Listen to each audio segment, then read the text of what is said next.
नमस्कार। प्रादेशिक समाचार के साथ मैं मुग्धा तिवारी। पहले मुख्य समाचार। केंद्र ने गेहूं के निर्यात को नियंत्रित करने का किया फैसला। सरकार ने दिलाया भरोसा, सार्वजनिक वितरण प्रणाली में गेहूं का वितरण सुचारू रूप से चलता रहेगा। राज्य में हुए पंचायत चुनाव के पहले चरण में 68.15% वोटिंग, सबसे अधिक देवघर में 76.26% मतदान। चक्रवाती तूफान असानी का असर झारखंड के कई जिलों में देखने को मिलने लगा है। मौसम विभाग ने उत्तर पूर्वी भाग में वज्रपात और बारिश की संभावना जताई। और हॉकी इंडिया सीनियर महिला राष्ट्रीय प्रतियोगिता में झारखंड, ओडिशा, हरियाणा और कर्नाटक पहुंचे सेमीफाइनल में। और अब समाचार विस्तार से।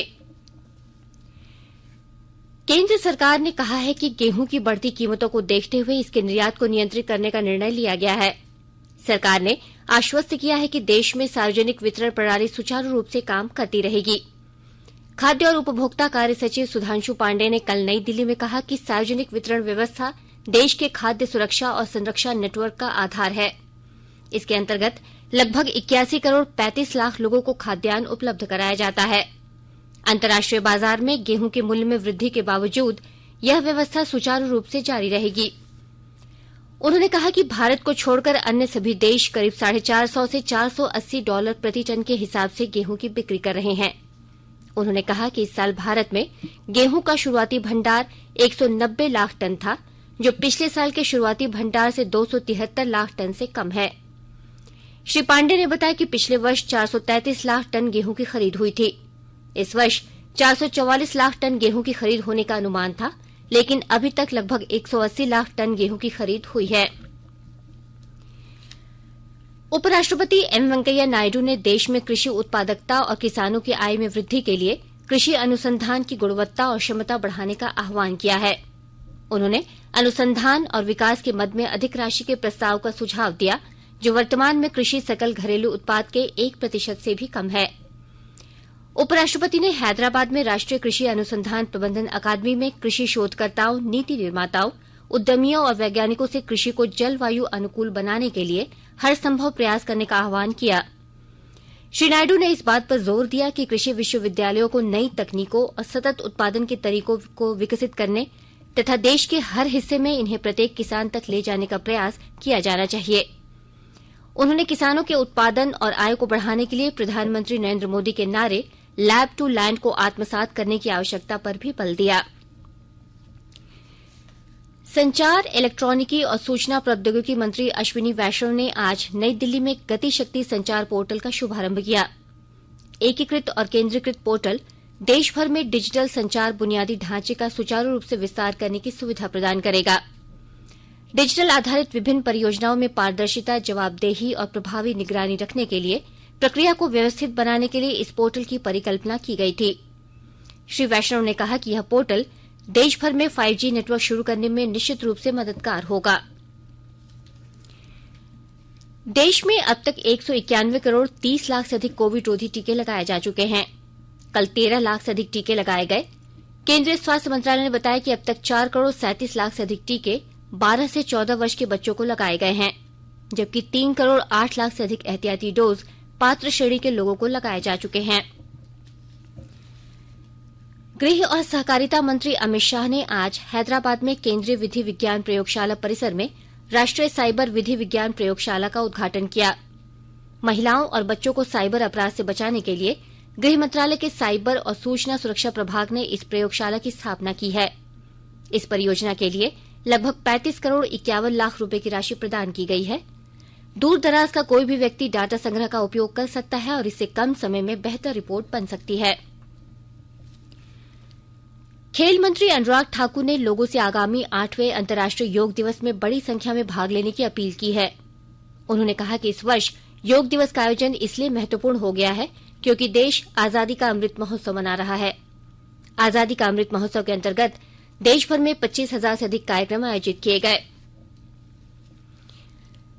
रक्षा मंत्री राजनाथ सिंह ने कहा है कि रूस यूक्रेन संघर्ष और कोविड महामारी ने वैश्विक अर्थव्यवस्था को प्रभावित किया है और अभी यह कठिन दौर से गुजर रही है।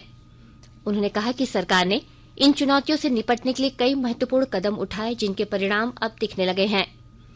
उन्होंने कहा कि सरकार के प्रयासों के कारण भारतीय अर्थव्यवस्था में तेजी से सुधार हो रहा है।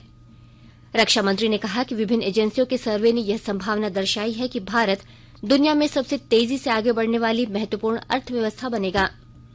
उन्होंने बताया कि हमारा निर्यात लगातार बढ़ रहा है और नए रिकॉर्ड बन रहे हैं। श्री सिंह ने कहा कि इस वर्ष अप्रैल में अब तक का सर्वाधिक जीएसटी संग्रह 1,68,000 करोड़ रुपए रहा। उन्होंने कहा कि घरेलू और वैश्विक स्तर पर निवेश होने से सप्लाई चेन पर दबाव कम हो रहा है। यूक्रेन की राजधानी कीव में भारतीय दूतावास में 17 मई से कामकाज फिर शुरू हो जाएगा। यूक्रेन में रूस के हमले के बाद भारतीय दूतावास इस वर्ष 13 मार्च से अस्थायी रूप से पोलैंड की राजधानी वार्सा से काम कर रहा है। शेख मोहम्मद बिन जायद अल नहान को संयुक्त अरब अमारात का राष्ट्रपति चुना गया है। एक दिन पहले ही पूर्व राष्ट्रपति और अबू धाबी के शासक शेख खलीफा बिन जायद अल नहान का निधन हो गया था। शेख मोहम्मद का चुनाव फेडरल सुप्रीम काउंसिल ने किया। शेख मोहम्मद ने फेडरल सुप्रीम काउंसिल के सदस्यों से मुलाकात की। इस परिषद में संयुक्त अरब अमारात के 7 अमारातों के शासक शामिल हैं। प्रधानमंत्री नरेंद्र मोदी ने शेख मोहम्मद को नया राष्ट्रपति निर्वाचित होने पर शुभकामनाएं दी हैं। श्री मोदी ने एक ट्वीट में विश्वास व्यक्त किया कि शेख मोहम्मद के कुशल नेतृत्व में भारत और संयुक्त अरब अमारात की व्यापक कार्यनीतिक साझेदारी और मजबूत होगी। आकाशवाणी के ताजा तरीन समाचारों के लिए आप हमारी वेबसाइट newsonair.com पर लॉग ऑन कर सकते हैं। ताजा समाचार Twitter handle @AIR News Alerts और Facebook page all India radio news पर भी उपलब्ध है। आप प्रादेशिक समाचार एकांश के ट्विटर हैंडल @AIR News _ और फेसबुक, इंस्टाग्राम पेज तथा YouTube channel AIR News Ranchi पर भी हमारे बुलेटिन सुन सकते हैं। प्रादेशिक समाचार आप आकाशवाणी रांची से सुन रहे हैं और अब पेश है कोरोना से बचाव के कुछ संदेश। कोविड-19 से बचाव और सुरक्षित रहने के 3 उपाय। मास्क लगाएं, 2 गज दूरी है जरूरी, सुरक्षित दूरी रखें, हाथ और मुंह साफ रखें।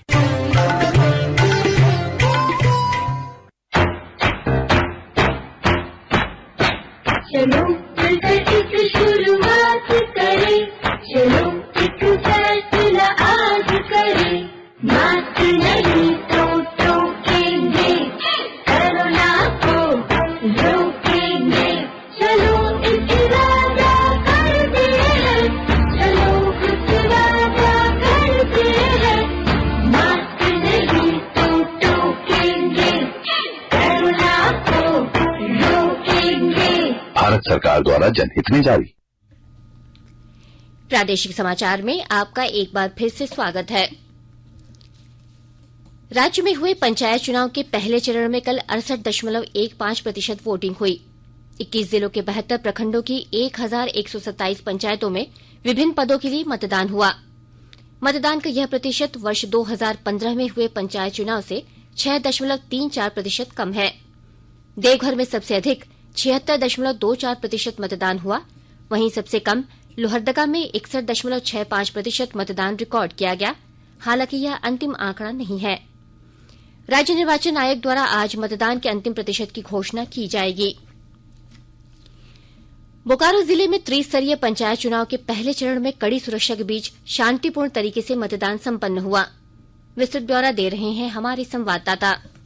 त्रिस्तरीय पंचायत चुनाव के प्रथम चरण में शनिवार को बोकारो के पेटरवार एवं गोमिया प्रखंड में कड़ी सुरक्षा के बीच मतदान संपन्न हो गया। कहीं से कोई गड़बड़ी की सूचना नहीं मिली। गांव की सरकार चुनने को लेकर मतदाताओं में खासा उत्साह देखा गया। भीषण गर्मी के बावजूद पेटरवार प्रखंड में 74%, जबकि नक्सल प्रभावित गोमिया प्रखंड में लगभग 67% मतदाताओं ने अपने मताधिकार का इस्तेमाल किया। मतदान को लेकर महिलाओं में खासा उत्साह देखा गया। यहां तक कि गांव की सरकार चुनने में दिव्यांगजनों ने भी बढ़ चढ़कर अपनी भागीदारी सुनिश्चित की। नक्सल प्रभावित क्षेत्र के मतदान केंद्रों में सुरक्षा के कड़े बंदोबस्त किए गए थे। पेटरवार एवं गोमिया प्रखंड के मतदाताओं ने कुल 1702 प्रत्याशियों की किस्मत बैलेट बॉक्स में बंद कर दिया है। 17 मई को उम्मीदवारों के भाग्य का फैसले की तिथि निर्धारित की गई है। मनोज कुमार, आकाशवाणी समाचार, बोकारो। महाराष्ट्र में कोल्हापुर की कस्तूरी सावरेकर ने विश्व की सर्वोच्च पर्वत श्रेणी माउंट एवरेस्ट पर चढ़ने में सफलता प्राप्त की है। 20 वर्षीय कस्तूरी ने कल सुबह 6 बजे माउंट एवरेस्ट की सफलतापूर्वक चढ़ाई पूरी की। उन्होंने राष्ट्रीय छत्रपति साहू महाराज को श्रद्धांजलि अर्पित करने के लिए आयोजित कृतज्ञता माह में 8000 मीटर से अधिक की ऊंचाई वाली पर्वत श्रेणियों माउंट अन्नपूर्णा 1 और माउंट एवरेस्ट तक पहुंचने में सफलता प्राप्त की। पिछले वर्ष खराब मौसम के कारण उन्हें एवरेस्ट अभियान का अपना अंतिम चरण अधूरा छोड़ना पड़ा था। कस्तूरी को अन्नपूर्णा 1 शिखर तक पहुंचने वाली सबसे युवा पर्वतारोही होने का गौरव प्राप्त है। साहिबगंज जिले में बैंक, बिजली, वन विभाग, उत्पाद विभाग, दुर्घटना क्लेम सहित कई विभागों के 804 मामले का निष्पादन लोक अदालत में किया गया। न्यायिक पदाधिकारियों के अतिरिक्त अधिवक्ता संघ के अध्यक्ष प्रेमनाथ तिवारी और सचिव विजय कुमार कर्ण ने संयुक्त रूप से कार्यक्रम का उद्घाटन किया। अधिवक्ता संघ के सचिव विजय कर्ण ने बताया कि लोक अदालत के जरिए भिन्न भिन्न विभागों के कुल 804 मामलों में 1.6 करोड़ रुपए से ज्यादा का सेटलमेंट किया गया। हालांकि ग्रामीण इलाकों में पंचायत चुनाव होने की वजह से ग्रामीण इलाकों के लोगों की संख्या बहुत कम रही। राजधानी रांची सहित राज्य के कई जिलों में कल आए तेज तूफान और बारिश की वजह से तापमान में गिरावट आई है। रांची के तापमान में 3 से 4 डिग्री की गिरावट दर्ज की गई है। रांची और उसके आसपास के क्षेत्र में आज भी मौसम विभाग ने आंशिक बादल छाये रहने और हल्के बारिश की संभावना जताई है। मौसम विभाग के अनुसार चक्रवाती तूफान असानी का असर झारखंड के कई जिलों में देखने को मिलने लगा है। राज्य के उत्तर पूर्वी भाग में मौसम विभाग ने आज से 20 मई तक वज्रपात के साथ हल्की बारिश की संभावना जताई है। कल राज्य में सबसे अधिक तापमान डाल्टनगंज में 44.3 डिग्री सेल्सियस दर्ज किया गया है। वहीं रांची का अधिकतम तापमान 38.2 डिग्री सेल्सियस रहा। 12वीं हॉकी इंडिया सीनियर महिला राष्ट्रीय प्रतियोगिता में झारखंड, ओडिशा, हरियाणा और कर्नाटक सेमीफाइनल में पहुंच गए हैं। कल भोपाल में पहले क्वार्टर फाइनल में झारखंड ने महाराष्ट्र को 5-4 से, दूसरे क्वार्टर फाइनल में हरियाणा ने उत्तर प्रदेश को 3-2 से और तीसरे क्वार्टर फाइनल में कर्नाटक ने पंजाब को 5-4 से हराया। चौथे और अंतिम क्वार्टर फाइनल में ओडिशा ने मध्य प्रदेश पर 2-0 से जीत दर्ज की। सभी मैचों का फैसला शूट आउट से हुआ। सेमीफाइनल मुकाबले कल खेले जाएंगे। फाइनल मैच मंगलवार को होगा। गोवा में हॉकी इंडिया सब जूनियर पुरुष राष्ट्रीय चैंपियनशिप के फाइनल में आज झारखंड का मुकाबला उत्तर प्रदेश से होगा।